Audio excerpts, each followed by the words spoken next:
And ready for episode 2 the Cabo Club Podcast.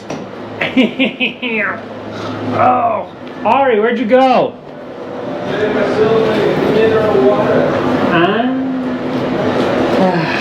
Had to eat some food before this session. I've been starving all day, my man. Oh, this looks mighty fun. Oh, yeah. Also, I'm recording right now. Where are those from? These are from Los Compadres at the mall, in the mall, right next to the subway.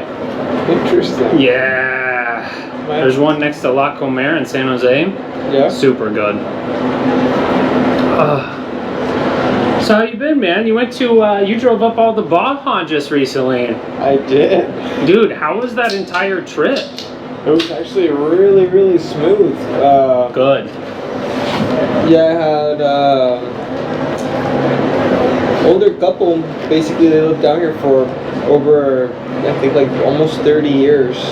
Now they have to go back to the States, and they wanted to take the car and fill it up with some of their just prized possessions, such as like a desk that she's had for over 25 years. So it was just mostly sentimental stuff. Gotcha. But yeah, I was able to help them out driving it up there. Gorgeous drive up the Baja. How is it driving that thing? Have you driven that before? I've driven it down once, and up, I've only driven it up to when we went up to Loreto. Oh, okay. Yeah. How many times have you driven it down? I've driven it down just once.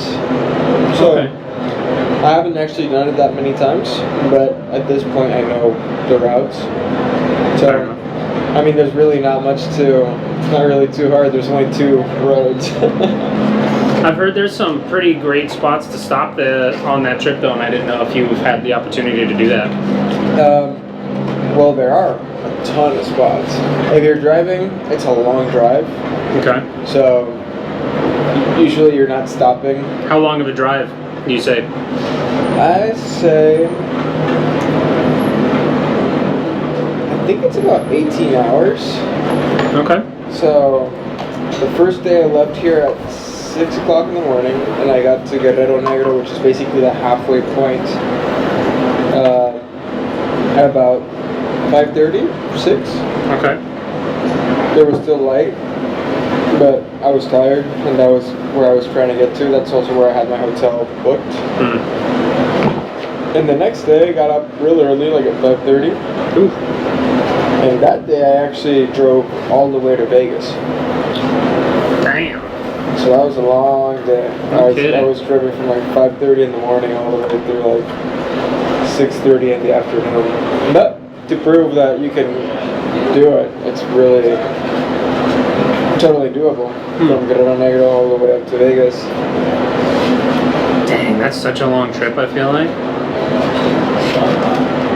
You definitely get to see a lot of the changing scenery. Well, I'm glad you made it back. Safe and sound. Glad we were able to do this again so quickly too. I wasn't expecting the episode 2 so quickly, but we had a comment, and I just couldn't not go after another one, dude. I'm liking the feel of this so far. So far, so good. But the comment was, we can just jump into that. We had someone ask us what some traditions are here in Cabo, and who better to ask than someone who grew up here? No. Is there anything like specific, or any specific things that is celebrated here specifically in Cabo? Cabo is a fairly young place, so it doesn't have a lot of tradition of its own. Since it was like literally in the 60s, there was nothing down here. But there's a lot of traditions that have started to happen just because so many people have been down here for so long. So, that being said, sure, people celebrate the Day of the Dead, and they celebrate New Year's, and we have the classic holidays like Christmas and Dia de Reyes, which is... Wait, say that one more time? Dia de Reyes Magos. That's the day of the the Kings, I guess you call it. It's after Christmas. Dia de Reyes. It's a holiday in Mexico. Okay. It represents when the three wise kings visited Jesus. Is it like a 3-day-long thing, or? No, it's basically a different Christmas. So you get your Christmas gifts from Santa Claus at Christmas, and then you get your gifts from Reyes, from the three wise men afterwards. I think it's like January. Interesting. Yeah, my family never really celebrated it, but additionally, well, down here we have 4th of July is a big one, just because it's such an expat community that you can expect to see a lot of fireworks on 4th of July.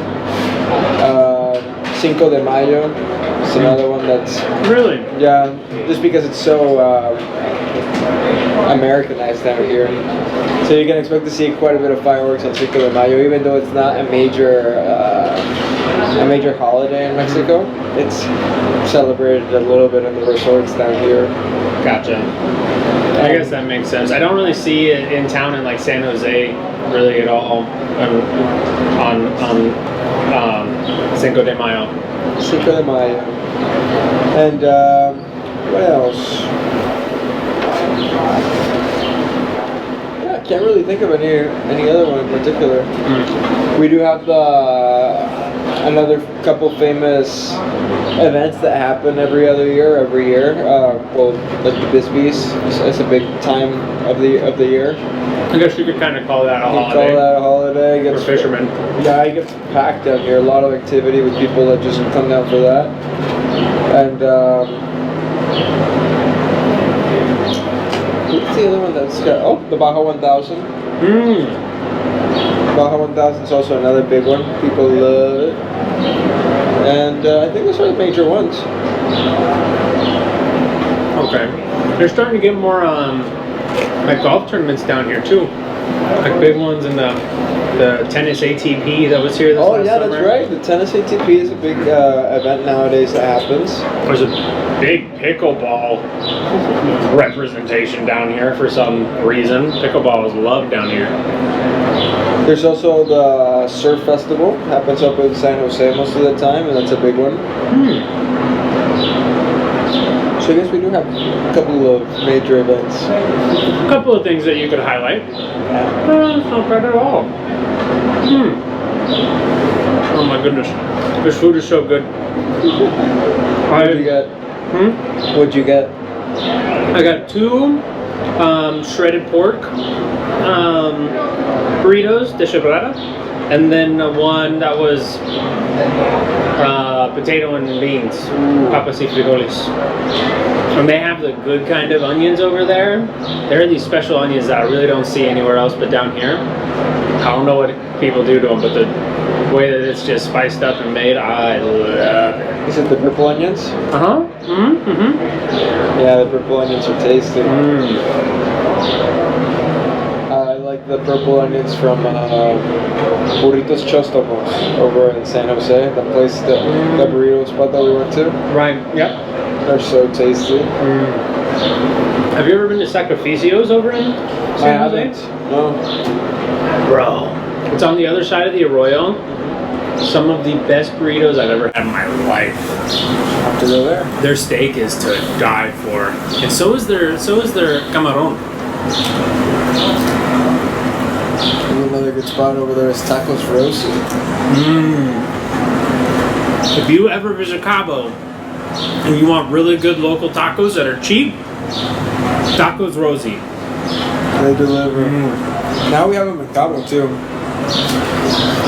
Which one is the original one? The San Jose location? San Jose one. Yeah, definitely. It's so good and so reasonably priced too. Well, a lot of stuff is really reasonably priced. It's not until you get into the super touristic like areas where you start seeing more American prices. Because to be honest, it's not more expensive than the States. Right. It's not. Dude, that was. All you have to do is cross a road and it changes completely. Oh man. yeah. You flew back here from your trip up there, right? I did. So I drove all the way up to Idaho Falls and flew back from Idaho to Phoenix and then spent the night in San Diego because I wanted to do some stuff in the morning. And I did the cross-border. So for people that don't know, this is actually a major plug. Very fun. The Tijuana airport has a bridge that takes you directly to the other side of the border. So if you are ever traveling in Mexico, you can fly directly to Tijuana, and without having to step out of the airport, you pay $20 or $25, something like that, and you go directly from the Mexican airport in Tijuana and come out on the San Diego side. On the U.S. border? On the U.S. border. On the U.S. side? On the U.S. side. So without ever leaving the airport? Without ever leaving the airport. So, and it works the same way on the other side too. You can just drive in the U.S. without having to cross over to Mexico. You drive over to the CBX bridge, it's called, and it looks like an airport because it's just an extension of the Mexican airport. And you just get down there on the U.S. side. You pay the $25 to cross the bridge, and then you walk straight into the Mexican airport. And flights from Tijuana down to Cabo are significantly cheaper than flights from San Diego to Cabo. Interesting. Yeah, so that's a fun little trick that you can do to be able to. Because it's not only just a matter of price. Sometimes the schedules are better. Sometimes they leave at a better time. So that's really cool. That's a nice little tidbit there. Yeah, super helpful. So I've heard on the way in between there's a place that you can stop that has like really old cave paintings. You know, I don't know the name of that place. It is a famous place. In Baja. Just basically cave paintings, but I've never been. I think it's a hike. From what I understand, it's like it's a ways away from here, and then you have to walk for a while to get there. Someday I'll go see the cave paintings. So right now, there's too many spots on the list that I want to see before. On the way up, we got to see Loreto. But right after Loreto, you have Mulegé. I've heard about Mulegé. Dude, the beaches up there were insane. So pretty. Gorgeous, gorgeous, gorgeous. Is that the Pacific side or the... That's the Sea of Cortez.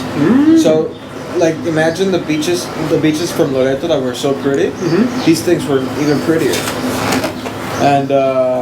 And you start seeing a bunch of people doing van life up there and super cool, just car setups with trucks, and you pass Mulegé and there's still a lot of van life down there. But the closer you get up to north, once you get up to like San Felipe, it's like an American's playground up there. Really? You see just mobile home after mobile home being pulled by brand new Raptors and just super cool Sprinter van setups and rigs, and you'll see like a Raptor just towing a truck with a boat on it, or just a Raptor towing a trailer with side by side, or an ATV, or two motorbikes, and just one after the other, and they all have like California plates or Texas plates or Arizona plates. Okay. Are the South Dakota plates pretty heavy up there too? I saw more stuff because I want to think that these are actually people that are not living down here as much. So South Dakota works down here because you're just able to have just leave it here. You don't have to bring it over to South Dakota to register. Exactly. South Dakota license plates. Look them up. It's a whole thing. There's something in there. Just check it out. Let's not talk about it too much. But yeah, in the border, you see a lot of cars, even in Tijuana, that are they have California plates because you're allowed to. Since they cross the border so much, a lot of people end up just buying cars up there and taking them down, and they can just have the plates. So that makes sense. But yeah. People that want to do the road trip on the Baja, highly recommend it. I have never seen the road as pretty as it was this time. The government is actually really taking care of that road. Good to hear. Potholes were all covered up. There's about 3 to 4 military checkpoints that will basically just ask you where you're from and where you're going. Those are completely safe and legit, and as long as you are playing safe and being nice and talking properly to the officers, you should have no issues. So, good to know. Yeah, and we can always do some other podcast on that particular subject because I learned quite a bit just on this one trip. Really? Where you're supposed to stay mostly to get like the most out of the day. Gas stations are a huge part too. I bet. Knowing where those because there are some long stretches without gas stations. And you gotta really fill up before hitting those long stretches. I'd love to take like a week or 2 weeks to just travel slowly up the Baja and just explore different like little places, hit the cave paintings. Yeah, me too. Hit Mulahey. I'd love to see Mulahey. I've heard many great things about it. It's not Mulej, it's Mulahey. Muleji. Yeah, we'll have to make another trip like the one we did for the video that we made. Yeah, we went up there. That was a good video. We definitely should have taken a little more time. Well, maybe not should have. It would have been nice to have a little more time to do more things and check out more places and have more batteries because we were very limited on battery count. But when you drone like that, sometimes that's the situation because those batteries are expensive. Yeah, but again, if you haven't seen those videos, I mean that video in particular, I think you're gonna have to link something. Yeah, I'll put a link down to the bottom. It's a 6-hour-long drone video that's super beautiful. It goes from San Jose del Cabo up the Sea of Cortez all the way to Loreto, and then we cross over, hit Todos Santos, and then come into Cabo San Lucas, and it's just beautiful footage of all these areas. Some of these areas that we're talking about, not all of them. But yeah, we'll put a link down in the description below. Because that thing is super cool for people. Because again, what we were talking about last time is that a lot of people come down here and they love Cabo when they come down here on a cruise ship and they're just around the area and they have some food. And it's gorgeous. The marina's gorgeous. But if you never get a chance to go out to these places, you never understand just how diverse and gorgeous that entire area is. So that video will kind of open up some. Well, it shows you more of places that you would normally not see because they're further out there and they're kind of hard to get to.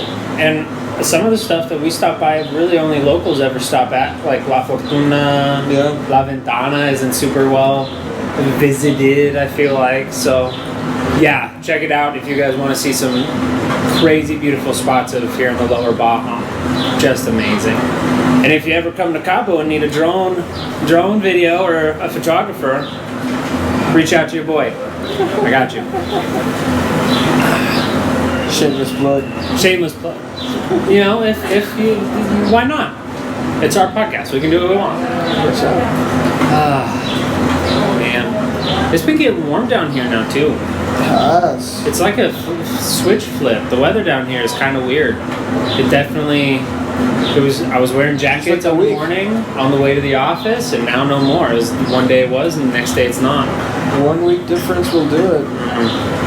Which again, people need this hot weather right now because it is currently spring break down here, man. In case you don't know, this is the week that you don't want to be coming down here if you want to spend some peaceful time in Cabo. Yeah. Because you want to party hardy? Now's the time to come, because everybody's here. Yeah, the spring break, we forgot. I forgot. I grew up here and I forgot that how crazy it gets down here in spring break because, well, yeah, I haven't been out clubbing no more, but during COVID, nothing happened. It was And then I think even last year people were still scared of it, so there was a spring break, but nothing like this year where literally you just see the packs of younglings walking through the streets. I feel so old. I feel old too, man. And I'm not even that old. We aren't even 30 yet, and yet I feel like I'm on the brink of falling into a coffin. But yeah, there's currently tons of people just packing up those beaches and going on all the boat activities. Taking all the yachts. What's your favorite water activity down here? Like, ooh, I love jet skiing. jet skiing? Yeah, I got a buddy down here who picked up a couple of stand-up jet skis that him and his family use. And he's invited me out a couple times. I love stand-up jet skiing. It took me a while to figure out how to ride, but it's so much fun. And you can go Fast. so fast. I full throttled that thing, hunkered down, and I did not stay full throttle for long, but I got it. I did it. It's on the resume. Put it on the job apps. Yeah, jet skis are definitely fun. Wave runners are also fun. But I've never gone scuba diving, and I've wanted to go, and I feel like if I went once, I would fall in love with that. Scuba diving is awesome, and it's so good down here pretty much all year round. I have a friend that's a scuba photographer down here. She goes up to up near La Paz very consistently to go do whale tours and dive with people up there. And some of the photos she has is just phenomenal videos. Her tag is Ali Vaughton. Oh, I might be butchering her name. Ali, don't hate me. But phenomenal photographer. Amazing. I'll put that in the links too. Yeah, no, definitely scuba diving. If you are a fan of just water wildlife, it doesn't get better than this. You go over to the tip of the arch over there in Cabo San Lucas tip over at the arch, Land Sand it's called. And you get to scuba dive with some sea lions, and they're super friendly, and you can literally, one of the last couple times I went over there, you'd be swimming with the sea lions and you take off your regulator and shoot up a ring of air, and the sea lion will just go over there and start playing with the, it's just so much fun. That's so cool. And Oh man. Cabo Pulmo, the national park out there on the Sea of Cortez. So beautiful. Check the video for Cabo Pulmo. It's probably my favorite place. I think it's the prettiest place next to Loreto, in my opinion, down here.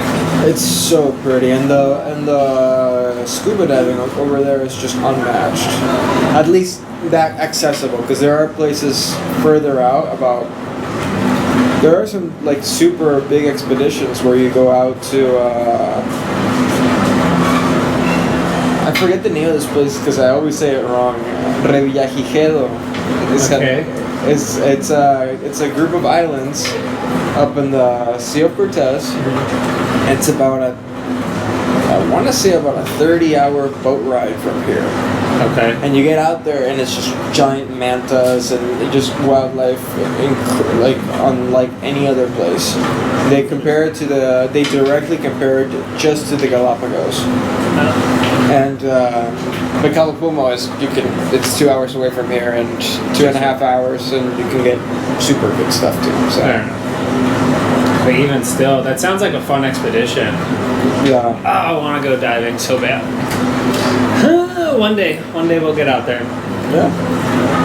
Scuba diving is super fun, and for all the people that don't have their licenses or have the budget to be able to go do it, snorkeling's also awesome. Right. Santa Maria Bay, Chileno Bay. Even the bay out here is Palmilla pretty Bay. easy to just jump into and snorkel. Yeah, right over here on the. You can go to, I believe this one's called. Here in Cabo they call it La Empacadora Beach. Okay. And but you go over there, you can just swim directly over to Pelican Rock and just see some fish over there. That's cool. Tons of stuff to do in the water. It's so weird being surrounded by water now after living my life landlocked. Being next to the ocean is just a whole new experience. Yeah. And the waters down here are they can get intense. Like, especially once you get on the Pacific side, those waters get a lot more aggressive and hardcore. They'll pull you in. Once you get to the Sea of Cortez side, gets a little calmer, a little easier. Good spots. Good spots. But there's also some amazing swimming places down here.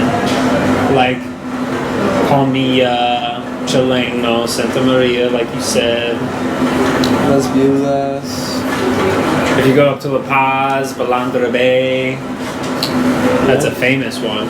Over on the Pacific side, we've also got Cerritos Beach for some surfing. Just below Todos Santos.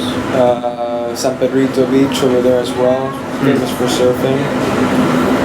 There's just a ton of stuff. The Pacific is known for being on the wilder side, which is also a big thing to consider if you're ever thinking about investing in real estate. If you want to be having a beach home, because you can have a beach home on the Pacific side, or you can have a beach home on the Sea of Cortez. But a big thing is going to be, are you more of a surfer? Are you more of a snorkeler? Are you more of a fisherman? Or are you more of a, Kite surfer. Yeah, kite surfer. So you got to kind of decide on what side. Do you like sunrises more? Do you want to see your sunrises over the water, or do you want to see your sunsets over the water? Right. So, yeah, a lot of pretty stuff on both sides. I gotta say, personally, Sea Cortez has my heart. That side, I love the sunrise. It's nice and easy to wake up in the morning. And there are a couple of spots that you can sneak into and get a really beautiful sunrise over the ocean and a really beautiful sunset behind the mountains. Yeah. And that's what I did. I'm gonna say I think it might just be that I was, raised over here on the Cabo side with the quick access to the Pacifico, but I love the Pacific side. Yeah. Plus the highway is so nice. On the highway over here, so when you're in Cabo San Lucas, there's two roads nowadays. You have Highway 1 and Highway 19. And Highway 1 is the original highway that you took. That's the one that takes you from Cabo San Lucas all the way up to San Diego. All the way up to Alaska if you want. I think so, yeah. And but then later, I can't remember what years was it. I think it might have been in the 80s or 90s that they put in Highway 19, which is a newer road between Cabo San Lucas and La Paz. And that one is a 4-lane road from Cabo to La Paz. Super nice road. And Highway 1 is just a 2-lane road that's a little bit on the windy side, but a lot of fun if you're like being on motorcycles. I don't know. Motorcycle scares me because there are some dips in some of these roads that come out of nowhere. All of a sudden you're riding along, and you get air, and you're just riding down here. It scares me a little bit. Granted, I have a moped scooter. That's my only mode of transportation other than public transportation. But yeah, even that still scares me. I wear my helmet every time I ride. You gotta. It's by far, the road down here is by far the most dangerous thing, in my opinion, than anything else I ever thought I would have to worry about in Mexico. It's the roads and the people driving.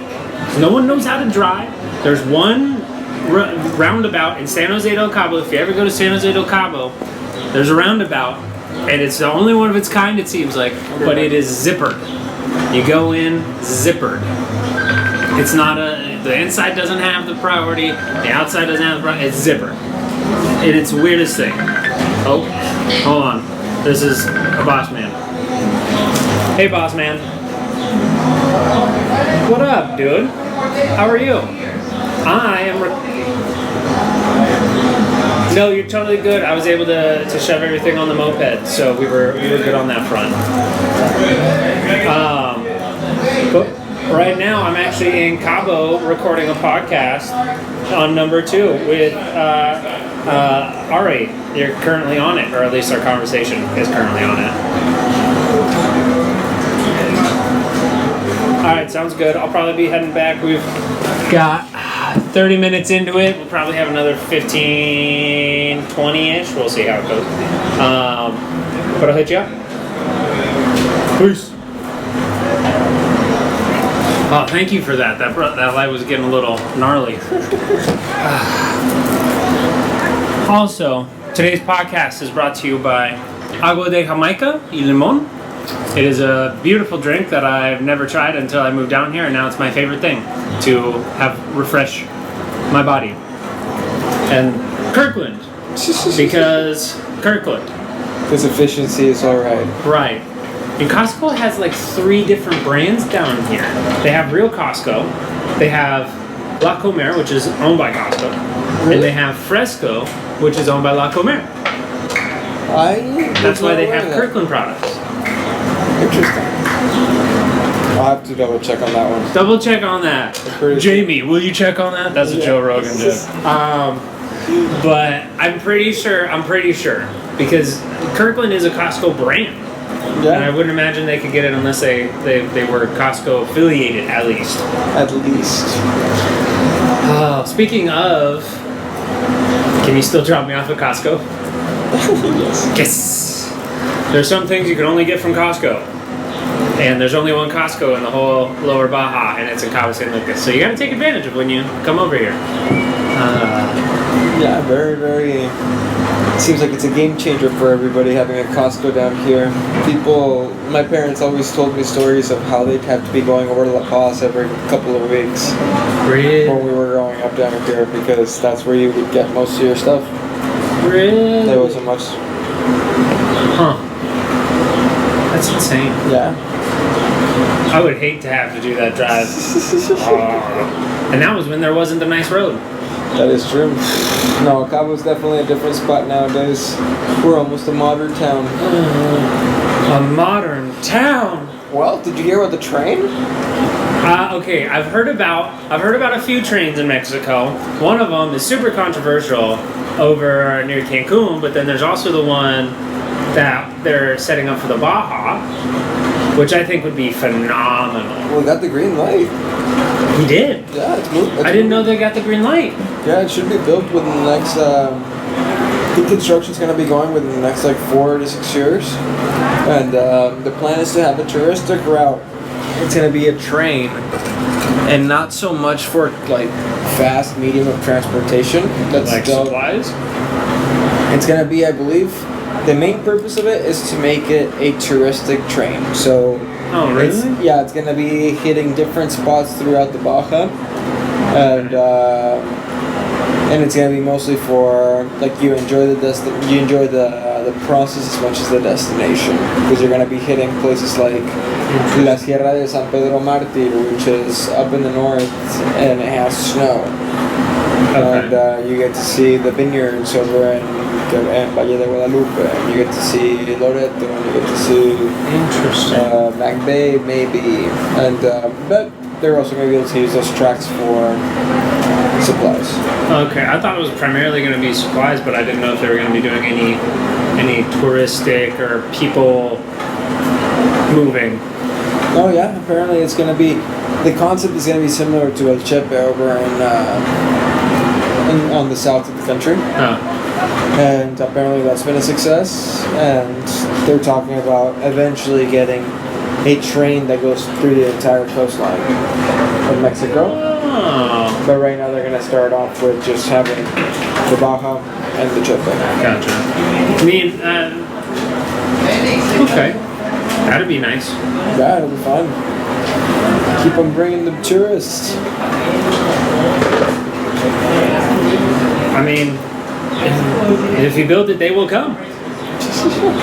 I guess. There's so much land down here, man. It's ridiculous. I see it, and there's so much opportunity for so much growth still, and so much to be done. And what's here is a very small part of what's available, for sure.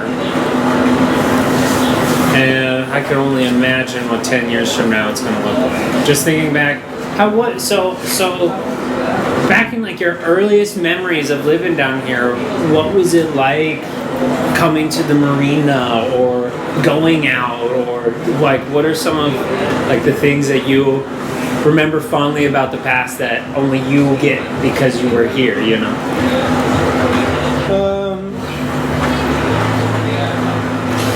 A lot of the stuff is the same, it's just not so many people. Okay. So you used to go out to the same clubs. You used to go out to the Squid Row or to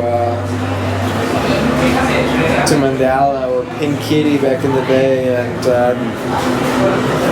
it was just different. It was just a little bit more, not so full of people. No, there was no cover charges. I believe nowadays there's cover charges in a bunch of spots, and a couple of just the beaches were more empty. Oh, that's a big one. Before you could just drive to a lot of beaches. You could just finish off your night and like you could go have a couple of drinks and then you'd go over to Santa Maria Bay and just drive all the way to the beach and get out and just walk into the beach. And now you want to go to any beach, you have to park in a parking lot and walk for 5-10 minutes to get to the beach, which is not bad. And when it's a larger city and you have so many people, you kind of have to. But yeah, those kind of things are the ones that I miss. I don't know. What about now? Is there anything now that you absolutely love here as far as places to go and things to do? I think there's a cool food has grown too. Like there's a lot of really good restaurants nowadays that are down here that are not too expensive, and also we're starting to get cool events. There's a place called Crania out in San Jose that has really cool events nowadays, and as we get more as Cabo gets more popular, we start getting some more people. Right. Which is also fun. Crania is really cool. They do. You're right. They do have some really cool events in there. Venues. They have like 4 different venues over there. It's definitely kind of interesting. But speaking of food, I finally had Chubby Noodle. Ooh. And I had their garlic noodles, and I went with Gerardo, and he got the ribs, and I tried one of the ribs too. And oh my goodness, I'm out of it. Chubby Noodle's a must down here. They have the best tonkatsu ramen down here by far. It's so good. Man. Yeah, I want to try it more, but it's a little too pricey for my broke bit.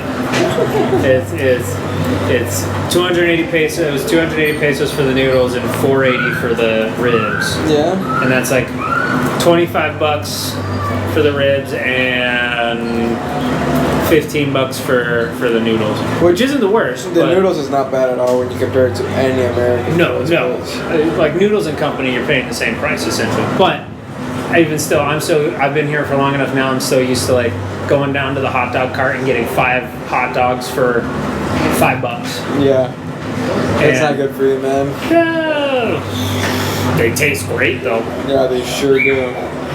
They sure do. That's an interesting thing about Cabo. A lot of people don't realize, like, when I grew up here, I didn't realize how there's always been hot dogs. There's always been hot dog carts around the area, and they're generally good. And they've got the bacon wrapped hot dog. The bacon wrapped ones. And it's the standard. Pretty much every cart down here has bacon wrapped hot dogs. I remember my cousin telling me that she was traveling and she saw a cart that said bacon wrapped hot dogs for sale, and she thought, oh my god, this is gonna be amazing. She was like, oh my god, this thing's gonna be amazing, and then she gets it and it's just identical to every other hot dog that she's ever had down here. Because they just have them down here. So hot dogs are good down here. Very different. Oh, tacos, of course. Very different. So good. Oh. Now you got me. I just ate. Now you got me thinking about food again. Can't be doing this to me. I'm trying to lose weight. I'm fat. Dude, the last episode, I don't know what it was about what I was wearing or the shadows. I felt like I looked like I had an additional 80 pounds on me. I felt like I looked real thick in that last episode. But it's a process. We're just playing around, figuring it out. So far, so good. Well, what do you think? I think the camera's about to run out of battery, right? I don't know. Last time it wasn't a full charge. We're at 40 minutes. We got like 20%, 25. It's probably got another 10, 15 minutes if we want to. But we're at 40 minutes. So there's plenty of content. I think for the day, it might just be enough. I think you might be right on that one. Guys, if you guys are out there checking this out, write down in the comments if you have any particular questions about the area. Again, about any part of the area. You got a guy who grew up here but went to college in the U.S., and you got a guy who was born and raised in Colorado and now lives here. So we got both sides. What's it like moving down to Los Cabos versus what's it like growing up here versus all these different factors. So by all means, questions away. We love them. And thanks for joining us on the Cabo Club Podcast, and we'll catch you next episode. Later. See ya.